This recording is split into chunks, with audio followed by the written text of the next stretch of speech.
welcome to this morning's update on flexible working. I'd also like to introduce you to my colleague Rebecca Fox, who will also be speaking on flexible working this morning. So flexible working is sort of part and parcel of how we work now, and I think probably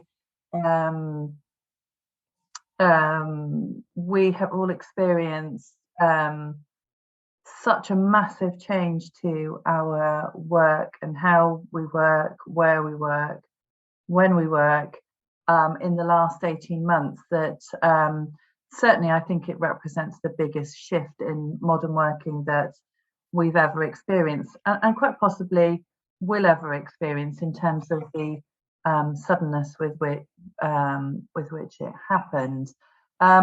So flexible working is very much at the top of most professional HR people in dealing with how we currently work and sort of the challenges that continue to be presented to us around flexible working. Clearly COVID-19, we're going to look at where we are with flexible working, and we're going to look at the government's consultation on flexible working. But clearly COVID-19 and the government's direction in March 2020 for everybody to work from home where they can, and then the repetition of that message in the second or third lockdown that we had, it's all a bit of a blur now, isn't it? To work from home where possible really opened everybody's eyes, I think, in terms of how people can work and how people work and working patterns more generally. And the government have obviously recognised this and set up a task force that I think Rebecca's going to talk about a bit later, which looks at flexible working again, and in particular, I think their first focus is going to be around the location, i.e. where you work from. So I'm sat here working from home today. Yesterday I worked from our office, and Rebecca told me before we jumped onto this webinar that she worked from her office in Watford yesterday. So there's lots of new working patterns that people are getting to grips with, and sort of thinking about how it's going to work in terms of people being in the office, people being supervised in the office, and also obviously making sure that people are working in a safe way with the COVID safe measures as well. I suppose before I go into flexible working, what I would say is that there do appear to be some conflicting messages from the government, and this isn't a party political broadcast at all, but I suppose that isn't that surprising given the government that we currently have. Only yesterday, for example, Boris Johnson indicated that people should get back to the office because if you're not working from the office, then potentially you miss out on career progression and gossip. And I suppose gossip could be defined in its widest sense as understanding what the direction of travel is for the organisation that you work for. Sometimes that's easier to do it in person, and I suppose gossip at its more base level in terms of what's actually going on with different individuals within the office. But I thought that was quite an interesting message, given that the government have literally just published this consultation on flexible working. There was also another message yesterday from the Conservative Party's chairman, who directed that civil servants should, and I quote, get off of their pelotons and get back to the office. So again, slightly in conflict with sort of the broader message around flexible working. So what the consultation paper says is that making flexible working the default was published on the 23rd of September 2021 and reflects the changes COVID has had on the way we work and how we think about flexible working.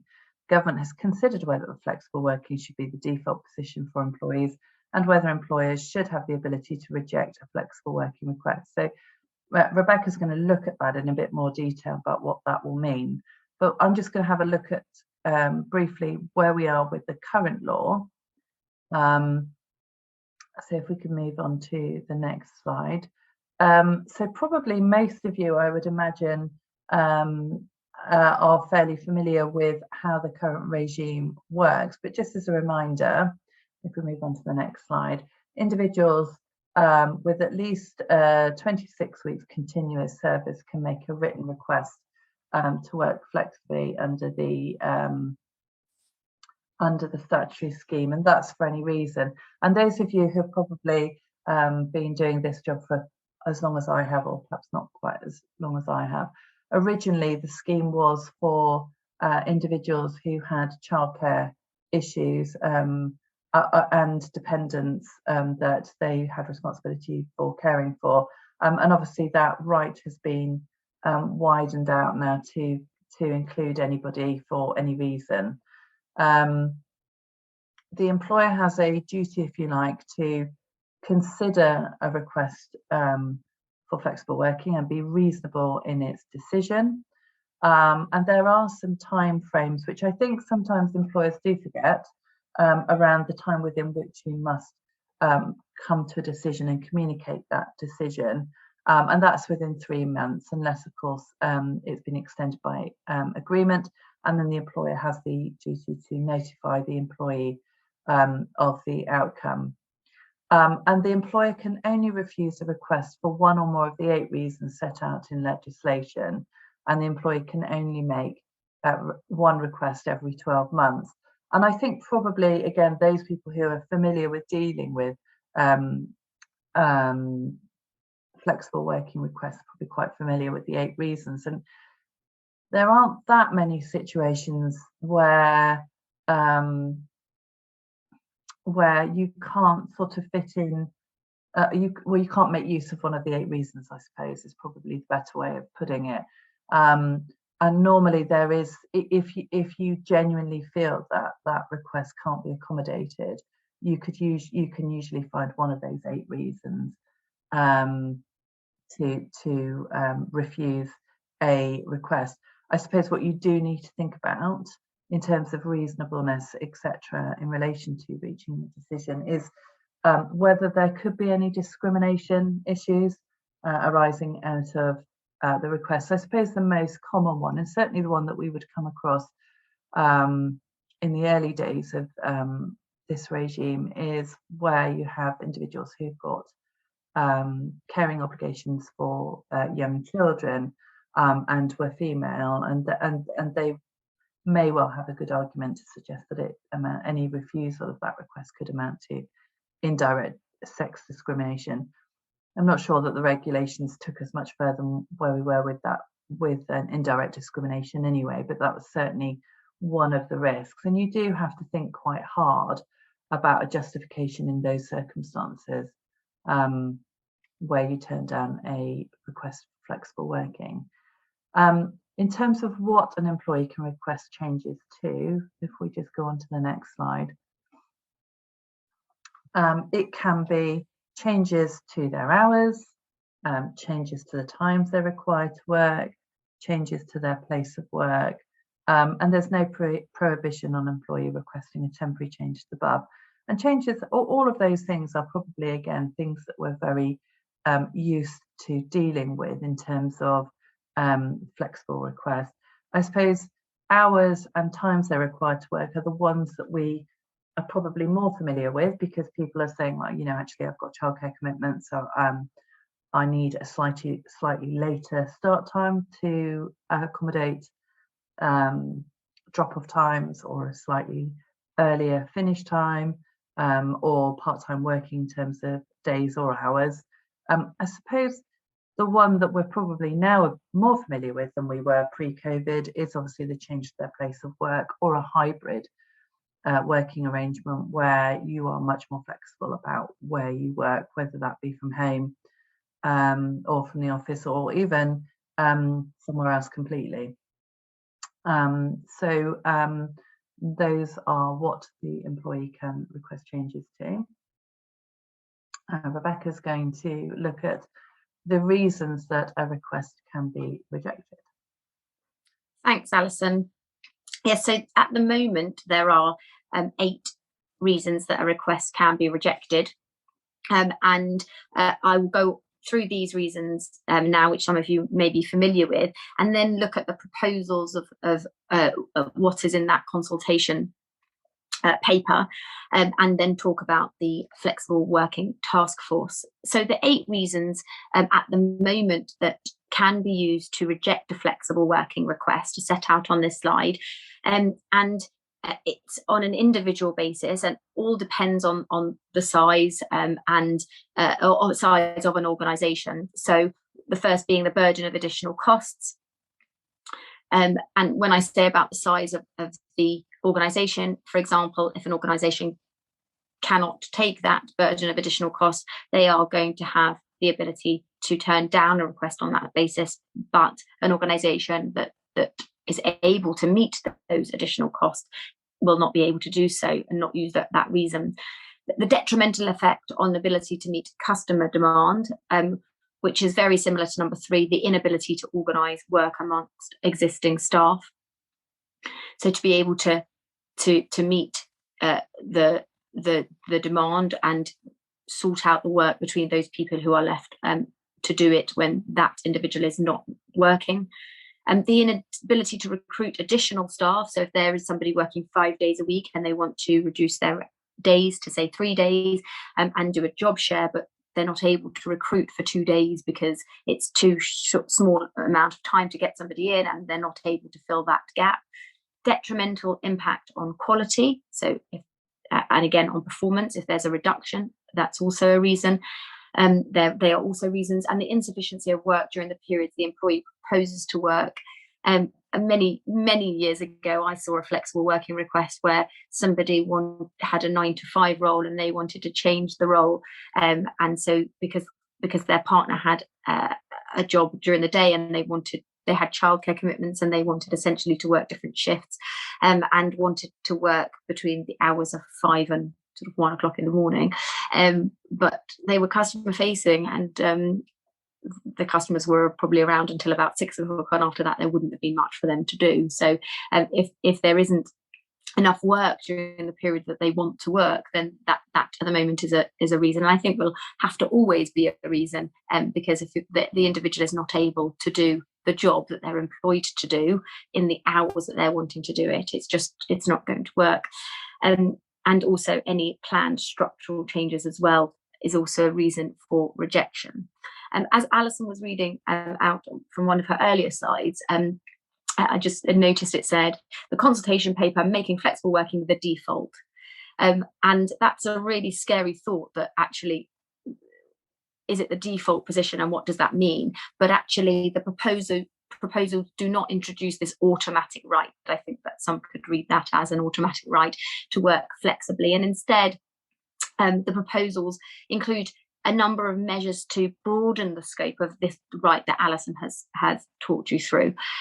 But what it wants to retain is this basic system of a conversation between employer and employee about how to balance work requirements and individual needs. And Alison and I were just talking before the webinar started about how it has to be individual needs and on a case-by-case basis, and there can't be a one case fits all for flexible working, because it will depend entirely on the role that somebody does and how they do it and their personal circumstances, and how senior or how junior they are, and what supervision or line management or organizational structure, etc. The main change here is in respect of the fact that at the moment an employee can only make the request after 26 weeks of qualifying service, and there is a proposal at the moment to make this a day run right. The other measures, originally it was thought that, so they're looking at considering removing the ability of an employer altogether to turn down that flexible working request. And actually it's been viewed, thankfully, that it wouldn't be achievable to remove that ability at all, for the reasons that I've just said, that actually some individuals might not and reasonably not be able to work flexibly. Instead, the system in place, as I say, which already involves that employer-employee conversation, is to remain, so that everybody is talking about how to balance work requirements and individual needs, so that it is best for business and individual. So on the next slide, it sets out 5 proposals as part of this consultation, and the government, with these 5 proposals on the next slide, set out these proposals for what they see, I think, as genuine flexibility, and they want to reshape the existing framework with these in these 5 ways. So the first, there, to remove that 26 weeks qualifying service requirement, making it a day one right, which would essentially move many more employees into the scope of that legislation. In fact, all of the employees into the scope of that legislation, so that they are able to bring a flexible working request. What I think the hope is here is that it would encourage certain behaviour changes from employers to consider flexible working options right in the early stages of job design recruitment process, to give employees more confidence to make that request, and then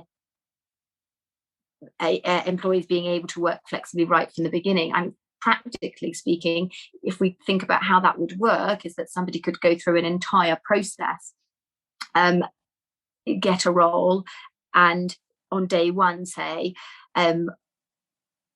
I can work in the office because that was the role was advertised as an office-based role, but actually I need to leave at 3 o'clock to pick up my children from school, and therefore I'd like to take my lunch break between 3 and 4, and I'll log on at home when I get back home. And that might not be a conversation that happens during the recruitment process, but on day one, when they start their role, that might be something to consider. And so what the government are hoping to achieve, I think, here is that that's all considered right at those early stages, and discussed. And it will be interesting to see how this all develops, because it's the same as an individual telling you that they have a disability on day one, and then dealing with that and not dealing with it during the recruitment process, and when and how we'll be able to ask those at an interview stage in order to work out whether any flexibility would be required, and whether anybody could claim discrimination if it was based on a protected characteristic, the reason for that request for flexible working. So that day one right, that seems to be the one that they're very keen on, that first one. Making changes if necessary to the 8 business reasons. So I ran through those 8 business reasons. Sort of worst case scenario here is if they remove them all together, and there aren't reasons to reject. I can't see that happening, and they might make slight changes to them. But even if they were removed altogether, I would be saying that I would be advising employers to, when they're looking at whether it works for them, these are still good, reasonable reasons for rejecting a request, but we'd have to just be really careful in the response to the individual when considering whether one of these is going to be used.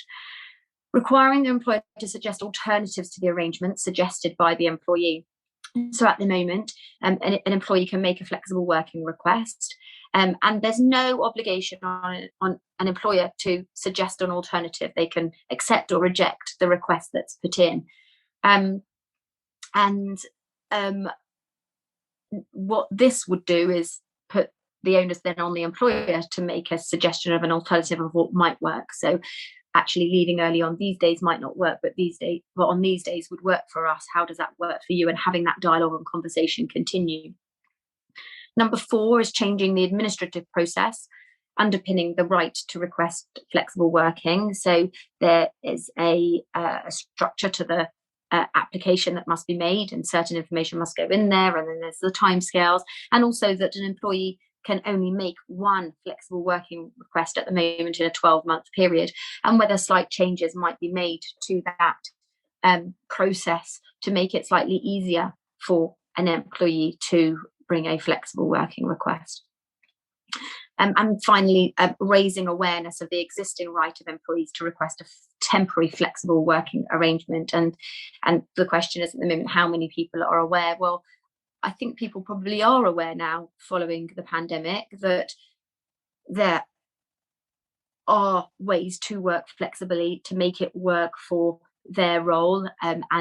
But now that employers are making changes and seeing that people are coming back into offices more, are staff aware that actually, even though they're being asked to do this, that they're able to ask for a flexible working arrangement, and to bring that to the attention of staff, and it'll be interesting to see how they suggest that is done.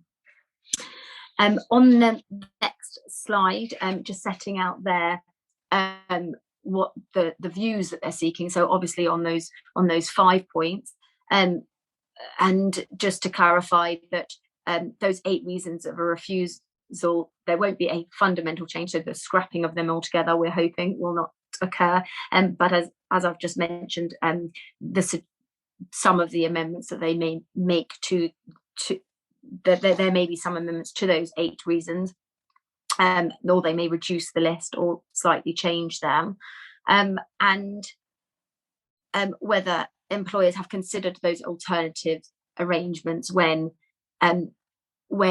rejecting a flexible working request. So it's a no, but we could do something else, because the government are well, on paper, the government are saying that they really want organisations to find a compromise and having this open conversation to find out why an employee is seeking to work flexibly. So if organisations can get to the root of that it would promote a stronger working relationship, and deliver more flexible benefits for both, well, for the individual, but then that would help with the working relationship itself. For example, if an employer can't agree to a permanent change, for whatever reason the business might have, then it could look at making a temporary change for a short period, or introducing a trial period or something along those lines. The flexible working task force on the next slide sets out what this task force is looking at, and it was convened in February 2021 to consider the impact of COVID-19 and the pandemic, and to develop advice to support new ways of working. As Alison said at the beginning, initially this task force is looking at location aspects of flexible working, because of the immediate priority created by the reopening of many organisations, as lockdown has continued to ease and more organisations are getting staff back into the office. And so this task force is looking at both practical and legal issues with the return to work, because actually the government is also saying that it recognises that it's not always necessarily a wholly positive experience working in a different location or working from home, and that actually, for example, or the example that they give is that younger people are more likely to not be working in suitable environments if they are working from home, but more than that they're potentially missing out on critical learning and training, as well as opportunities to build networks and experience, and to catch up with both their peers and their managers. So that initial focus for them will be to provide advice on best practice, including questions that I think everybody would like answers on the line management and organizational culture, so that employers are better able to support flexible working. And I think, yeah, as Alison said, I was in the Watford office yesterday. It was full of people wanting to be in there, sharing ideas, seeing their colleagues. Today I'm working from home, and to have that option if it works for the individuals. But and something else that we were discussing the other day, that actually it's interesting looking at advising clients of what options are available, but also dealing with it ourselves as managers ourselves, and how it works within the team, and so able to give sort of practical advice as well on how it's worked for us over the last few months. And I think the takeaway for me is that there is no one fits all approach here, and that it has to all be done on a case by case basis. What works for a junior member of staff might not work for a senior member of staff, and working from one location may not, for one person, may not work for somebody else. So that would be my main takeaway. I think that those are all the slides, unless there's a surprise one for me at the end. Here we go. So if anybody has any questions.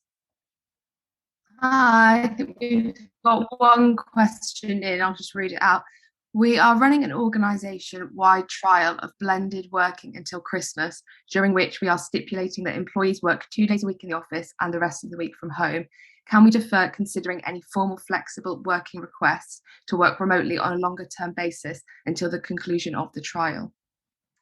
I think the answer's fairly easy to that. It's probably no, because the statutory regime doesn't allow you to do that. So if somebody makes a flexible working request, which ticks all the flexible working request boxes, and they want that to effectively amount to a permanent change to their terms and conditions of employment, then you've still got to consider that in the same way as you would have done ordinarily. What you might want to do is say to somebody, look, we've received this from you, but whilst we're taking this sort of hybrid trial and working out what's going to work going forward, would you be happy to withdraw it? And then perhaps we look at it once we've concluded the trial and see what comes out of that, because then you can make a more informed decision. I hope that absolutely agree with that. And I think that, again, it goes back to this conversation and having that agreement with the employee, so going to them and having that conversation out. And I think that often we can be surprised how much easier it is when we are having that conversation, rather than dealing with it sort of behind the screen and saying to them, oh, okay, we'll deal with this formal request. But actually, if we'd had that conversation right at the start, they might agree to just wait until later on to deal with it, to see how this process goes until Christmas with what you've put in place. Yeah. Somebody's asked if there's a recording. Absolutely. It's being recorded, so I think that will be available to everybody. I think we've just had another question come in. Where do we stand with 2 members of the team who have worked from home throughout the pandemic, who do not wish to return to the office permanently, both for different reasons? Do you want to say I'd say the starting point is why. And so can they do? There's a few questions here that we need answering, but what's the reason for it? Can they do their role from home, and do they need to be coming into the office?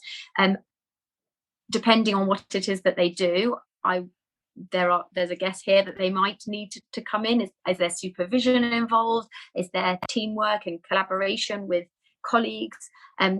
Are they doing exactly the same job as they were doing before, and there's no issue? I think that the starting point shouldn't be you have to come in, but it depends really on what they're doing and how they're doing it, and to start that conversation and to let them know what the expectations are right from the outset, and why we have those expectations. So I would like to see my team in the office so that I can have visibility on what's going on.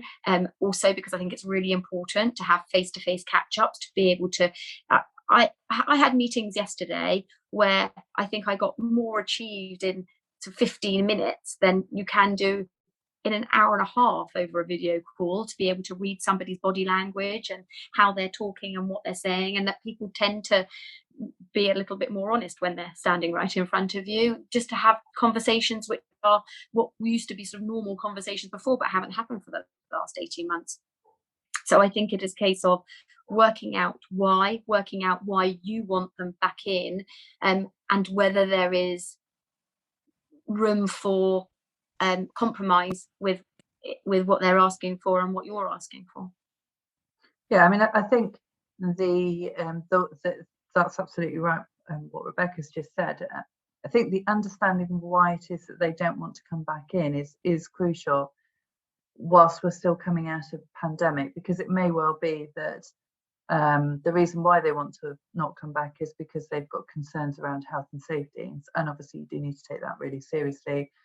And as probably we all know, there is a piece, isn't there, around providing the insurance, understanding what people's concerns are, and if it's not related to that, then it might be something else going on in their lives that you just need to understand a bit better. And as Rebecca said, it's about having that conversation just to understand that, and then also to challenge yourself as to, as you said, why you need them back in the workplace. But again, just really echoing what Rebecca's just said, it's a conversation, and it may well be that there's a compromise to be had somewhere along the line.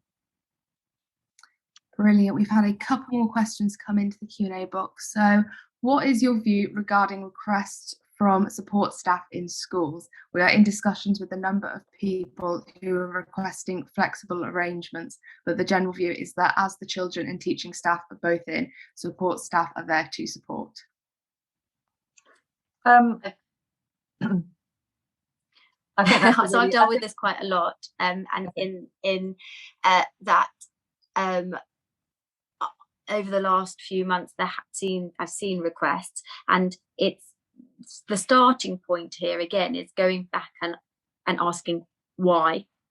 Are there concerns here over health? Are they critically extremely vulnerable?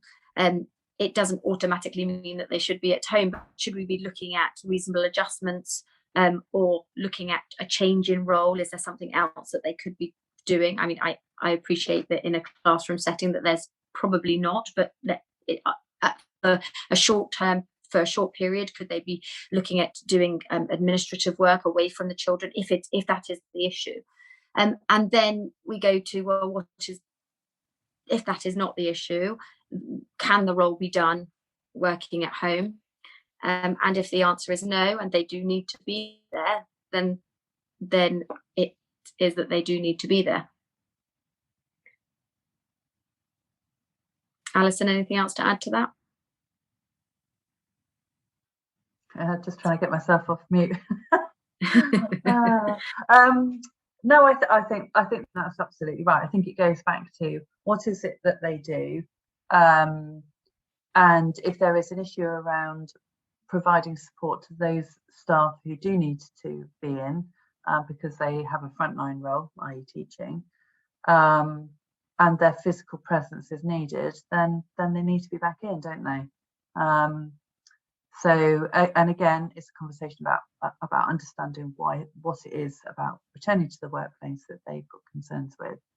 I mean, it's a difficult one, isn't it? Because if people have been doing their role flexibly and remotely for a period of time, then for them, they're querying why this can't be done like this all the time, because it works, doesn't it? And I suppose some of the answer to that is, well, it works because we've had to make it work. But now we're coming out of the pandemic, we need things to go back to something a bit more like they used to be. And the reasons for this are X, Y, and Z. I think there are always perceptions of fairness or unfairness. I know certainly in situations where some people have had flexible working requests agreed and others haven't, there can be sort of feelings of unfairness, but I think you need to be quite clear about your rationale around it and document it and so on.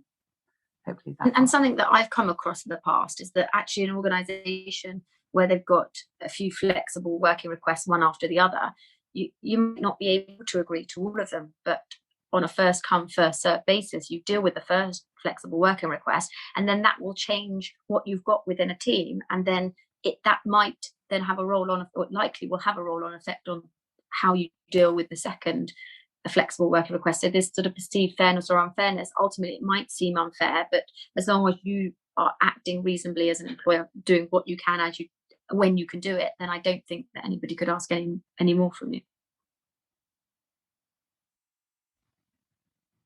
Yeah, I agree. Fab. I think we've had a couple more questions come in.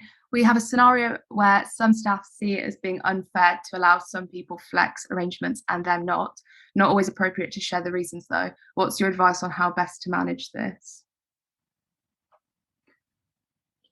So I couldn't work out whether you were going on mute or not there, Alison, so I'll start and then you can add on. I absolutely appreciate this, because I think that that's happening more and more, and I think that you can't obviously share confidential information or to share reasons. Sometimes it might be that you say to staff and that you might ask them if this could be shared with their consent, if reasonable in those circumstances, to do so. And I think the most important is not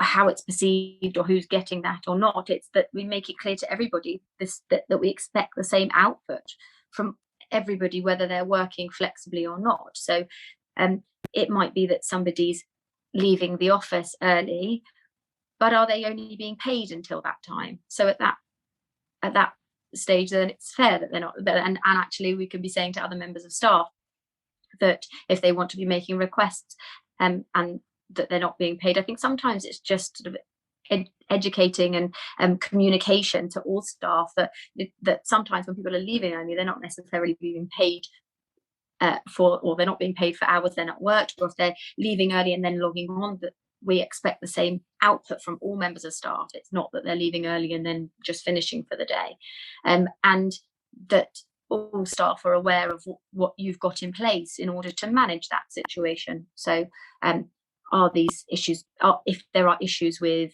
that people are being dealt with unfairly, are they being dealt with in PDRs? Are they being spoken about in regular catch-ups? And perhaps notifications to staff about flexible working, what people can request or how they can request it. Again, it goes back to letting staff know about raising that awareness of what is available to them to make those flexible working requests, so others know that they can do it as well. Just to add to that, Rebecca, I anecdotally, as you always do, that there has been some challenges around those who've continued working from home, those who have come into the office because they've been requested to do so, and some concerns around, well, I'm coming into the office and it costs me X, Y, and Z, and they're still sat at home and they're not having to fund, travel tickets or petrol or whatever. So I think it's like anything in this sort of sphere, isn't it? It's around communication, and it's about making sure that you do treat people fairly, but also, as Rebecca said, you've got these issues around, output and pay, and ultimately, if someone's doing fewer hours, they get paid less. I think possibly that what we're going to see now is more challenge around working from home and that flex rather than hours. Fab. A couple more coming in. So we have a teacher who is in their third trimester who wants to work in the office for the rest of her time here. This can be accommodated on this occasion, but we don't want to set a precedent for others where this will not be possible. What do you advise? That's really interesting. It's an interesting question, because you normally see that completely the other way around, where you want somebody who, because I suppose I'm looking at this through the COVID prism, where certainly I've advised on situations where women are either pregnant, whether that be first, second or third trimester, and want to work from home because they feel that's a safe environment for them to work in. And then you say that this can be accommodation, but you want to set a precedent for others where this work. I do wonder whether that question, whether the person who's asked that question can just confirm whether it is work in the office or from home, because I'm not sure I understand what the issue is there. Maybe I'm being a bit. If they clarify whilst we continue talking, but my take on that is I think that they're asking that they're wanting to. I assumed it was maybe a school setting and they want to work. Does it say? Well, I can't see the question on here. But essentially, if they're rather, here we go.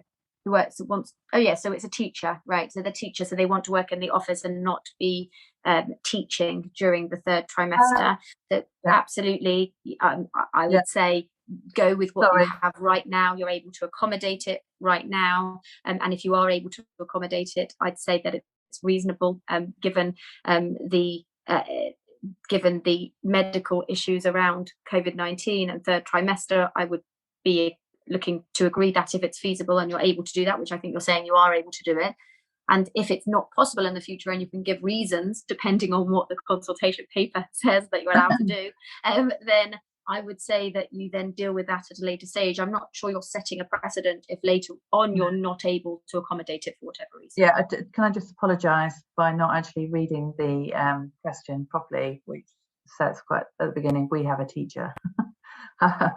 I think just to add to that, I think as things change with the pandemic and perhaps people's perception of risk and the just where we are with in the pandemic more generally, I think that possibly is going to change and may change people's views about being in the workplace. So I agree with Rebecca. I don't feel that that's setting precedent for others because we are working in quite unusual times, and I think you can distinguish this case from others based on that. And it's constantly changing. So if we think about where we were last summer with schools and pregnant staff coming in or not coming in at all to the school, and where we are now, I think you'd really struggle to turn that request down on the basis that it seems reasonable and you are able to accommodate it. So I'm not quite sure on what basis you'd be able to say no at this time.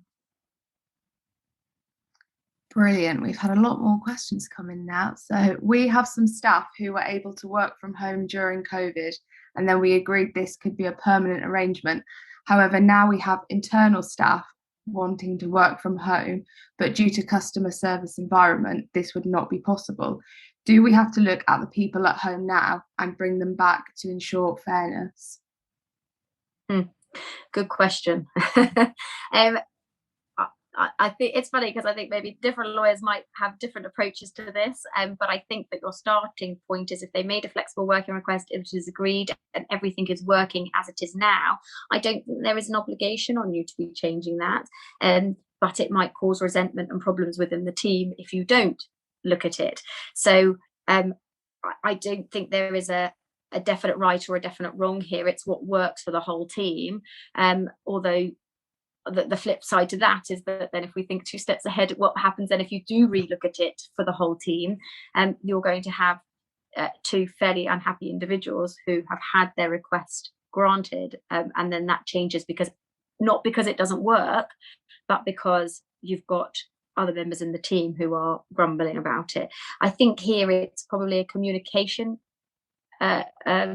answer, that's speaking to other members of the team to, depending on which stance you take, and if you're taking the first, which is, well, these were flexible working requests which were granted and it still works, it's a case of speaking to the rest of the team so that they understand that these were made formally. Yeah, I mean, just to add to that, you have made it a permanent arrangement, so there is an argument to say that you have made a variation to their terms and conditions of employment. So if you want to row back on that, then you'd need to go through a process where you agree another change, and as Rebecca's just highlighted, you could end up with some fairly miffed individuals. But at the end of the day, if operationally that's the right thing to do, then you may well have to go through that process.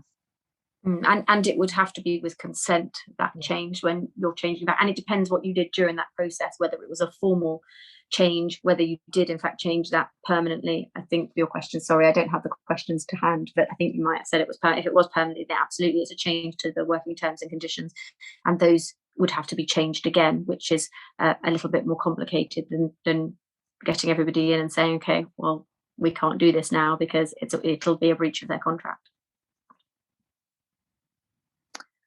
Fab. I'm not sure if this one was in response to a question you've answered, but it says, should temporary requests also be made in writing and the process followed? Yes. No. So different lawyers, different answers. If it's temporary, I would be wanting to say it was temporary. So Yeah, absolutely. Only because absolutely. an employee wouldn't. What you don't want is any miscommunication where an employee comes back and says, "You told me this was going to be not temporary.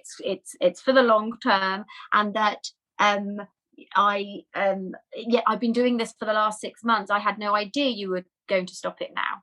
Yeah. Let's just get rid of that question mark over it and make it clear. I think the reason why I said no is that this is not technically a flexible working request in the sense that it represents a permanent change to your terms and conditions of employment. But absolutely, I agree with Rebecca that you need to have whatever is agreed set out in writing, so there can't be any dispute later down the line, always looking for the liability and the risk, that this was temporary, and citing the period within which you have made that agreement for, and then what happens after, i.e. that they go back to their old working patterns, or it's subject to further agreement or whatever. But it should be in writing for sure. Brilliant. We've still got a couple more questions to get through. We have a manager due to come back from mat leave wanting to do a job share. Senior management in the department have never allowed flexible working with managers and don't want to set a precedent for others. What would be your advice? Shall I take this one? Sure, yeah. I mean, from a risk perspective, you run the risk of an indirect sex discrimination claim. To not even think through. So when we talked about one of the requests for, one of the reasons for not allowing a request, you have to think through how you would articulate your reason for refusing the request. And obviously, in a very crass way, because we've never done it before, isn't really a good enough reason. So you have to have thought it through. Why don't you do it? What is it about people coming back and working part-time or flexibly that doesn't fit in with the business needs? And sometimes it might be about giving it a go and seeing whether or not a job share or part-time working can be accommodated. I appreciate that there's a precedent issue here, but perhaps given that we're now working, there's quite a lot out there to show that actually flexible working is a good thing from an employee relations perspective, from an output perspective, that it might be worth actually trying it. But I would say legally, there is a risk that if you haven't properly thought it through, and one of those 8 reasons doesn't really hold water, you could be at risk of an indirect sex discrimination claim. Great. 2 more questions in the inbox. If we move towards hybrid working longer term, can managers contractually specify which days each employee within a team should be working in the office? The aim of this would be to ensure that the team always has an office presence for providing customer service to internal departments. Yes, I mean, they've answered their own question. So they've essentially, you've given a valid reason of why you need certain individuals in on certain days. So absolutely can name your days. You might want to go, if you want to be a little bit more flexible, you could perhaps say that between them, if it's agreed, that these could be swapped. But there is no obligation on you to do that. What you're trying to do is to make sure that there's cover at the time that you need it, and that's reasonable. Yeah. I think we've got one last question. What are the implications of stating the change is / not a contractual change in their terms and conditions? So if the change is contractual, then it forms part of their T's and C's, and any further change that you may want to make obviously would have to be done with consent. You can't unilaterally vary an individual's contract of employment. If it's not contractual, and if it's sort of a loose arrangement, the challenge may well be maintaining that non-contractual status of whatever it is that has been agreed, because over a period of time, that working pattern may become an implied term of the contract of employment, meaning that it has contractual status, even where you perhaps hadn't intended it to have contractual status. So you might want to give that a bit of thought. Obviously, the longer that goes on, the more likely it is to be contractual than not. I don't know whether Rebecca's got any further thoughts on that. I absolutely agree with that, and I think that we're going to see over the next few weeks, months, years, challenges based on what's happened over the last 18 months. So what has become contractual in the last 18 months? I don't know whether it was with you, Alison. I was talking to one of my colleagues, it might have been with Alison, about somebody who had been asked to attend not at UWV, it was a client, about a meeting, and they had said that they were walking their dog at 9:30 and so couldn't do it. Now, interestingly, if he had walked his dog at 9:30 for the past 18 months and nobody has raised issue, and perhaps he's even told a line manager that he'll be back in 15-20 minutes, and it's interesting, at what point does something become contractual? I'm not for 1 minute saying that I think that's the right thing. I'm not sure the right to walk your dog at 9:30. Right, it's not written in the contract, but just be aware of, when we talk about setting a precedent and custom and practice, if we've got a loose arrangement that is a loose arrangement for 6, 7, 8, 9, 10 months, it stops becoming a loose arrangement, and even though it's not written into the contract, it is likely to become contractual. Great, we've actually just had one more question come in. So where do you stand if the reason why where do you stand if the reason why you were refused from working home where it worked was because they just want to be able to see you and walk into your office anytime they wish to? I think for me, those sorts of issues are quite subtle, and I think employers are going to have to think quite carefully about how they express things, any refusal in those sorts of situations, because wanting to see someone, that could be an element of presenteeism, or it could be, I just want to work with you so that we can check in with one another about what you're doing, what you're not doing, where the challenges are, where the blockers might be, and likewise, and walk into your office anytime they wish to, might be for those sort of same reasons. Whilst you're in, I just want to be able to do this with you. Like Rebecca was saying yesterday, she achieved more by being in the office and being with colleagues than she would have done had she spent 3 times as long on a video call. Of course, it's how you communicate that with people and how you articulate your reasons for requiring them to be doing something, and how you've expressed it probably isn't going to be sufficient. But I suspect there's probably something a little bit more cogent behind that. Does that make sense? Absolutely, I agree with that, and I think, just to add, that I think that the word that springs to mind when I hear that question is performance. And actually, is there an underlying performance issue there that is awkward or not wanting to be addressed by that line manager, and so they're dancing around it by saying, I just want to keep an eye on you and make sure that you're there. But actually, line managers have to make sure that they are communicating exactly the reasons, so that they're not being seen to be unfair or unreasonable in these situations. Yeah, I agree.